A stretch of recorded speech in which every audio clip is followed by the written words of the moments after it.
Walaupun sudah 25 tahun berlalu, Badan Bukan Kerajaan NGO Malaysia masih meneruskan pemberian bantuan kepada penduduk Bosnia dan Herzegovina yang masih lagi terpaksa melalui survival hidup yang mencabar pasca perang. Dan menurut Ketua Pegawai Eksekutif Islamic Relief Malaysia, Zairul Shahfuddin Zainal Abidin, bantuan yang untuk kelangsungan hidup itu turut disalurkan termasuk ketika pandemik COVID-19. Tetapi orang di Bosnia sangat terharu sebab dia kata Malaysia, Islamic Relief Malaysia adalah pejabat cawangan yang pertama yang menghantar bantuan kecemasan COVID untuk rakyat di Bosnia. Sampai segitu.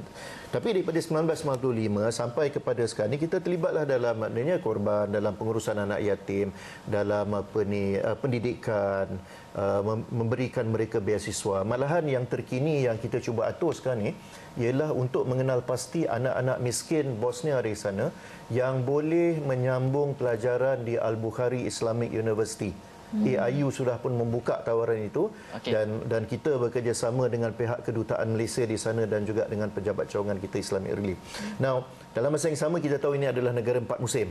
Jadi bila winter tu, ya Allah, punyalah sejuknya. Kalau kita di Malaysia ni kita kata, oh, this is time untuk kita pergi enjoy kita punya ni, betul. Tetapi bagi mereka di sana itu adalah satu penderitaan juga sebab mereka tidak mampu untuk membeli kayu api. Sebab itulah juga rakyat Malaysia membantu melalui Islamic Relief Malaysia kayu api. Ada juga kawan-kawan tanya, kenapa tak bagi winter clothes ke apa? Inilah bezanya Islamic Relief sebab kita memberikan bantuan melalui penilaian yang profesional. Sementara itu, bagi ikon kemanusiaan Islamic Relief Malaysia, Diana Amir yang pernah menjejakkan kaki di Bosnia dan Herzegovina pada tahun 2018 menyifatkan pengalamannya sebagai satu yang tidak mungkin dapat dilupakan. Menurut Diana, bantuan-bantuan yang diberikan oleh NGO dari pelbagai negara termasuk Malaysia dilihat sangat penting dalam membantu keadaan ekonomi di sana ketika ini. Jadi setiap kali pergi ke sana, pergi menyantuni setiap penerima manfaat ni, semua kisah berbeza-beza tapi sangat mendalam. Sebenarnya kalau nak tanya apa efek kepada mereka di sana, Diana sendiri pun affected juga. Bila balik ke Malaysia, Diana tak boleh tidur malam selama seminggu.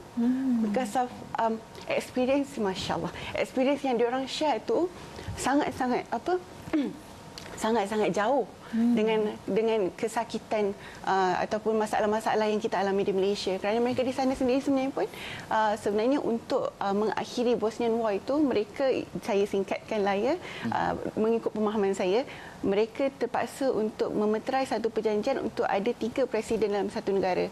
Jadi itu pun menyebabkan ekonomi di Malaysia, ekonomi mereka di sana pun amat sukarlah untuk membantu rakyat-rakyat yang memang dah susah ini pun untuk menjana ekonomi seharian pun tak ada.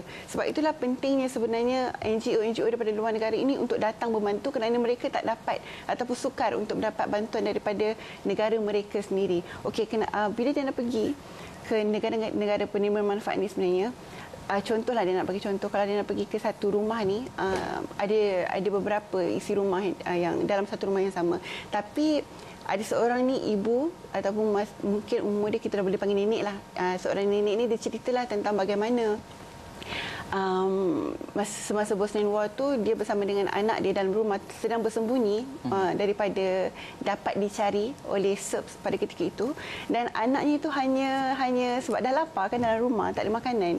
Jadi dia lapar dan dia kata dia cuma nak pergi ke depan pintu sahaja untuk, masa tu dia nampak ada kacang kat depan pintu, dia just nak pergi makan sekejap je. Mak dia tak bagi, nenek tersebut tak bagi. Dia kata tak payah, bahaya. Sebab kita sekarang ni dalam persembunyian. Tapi anak dia ialah dah lapar kan, buka pintu untuk ambil makanan, tapi masa itulah anaknya dibom oleh Serbs. Dan saya tak boleh nak bayangkan macam mana perasaan seorang ibu yang perlu untuk pergi ke hadapan rumah sendiri untuk mengutip otak anaknya yang dah berkecai.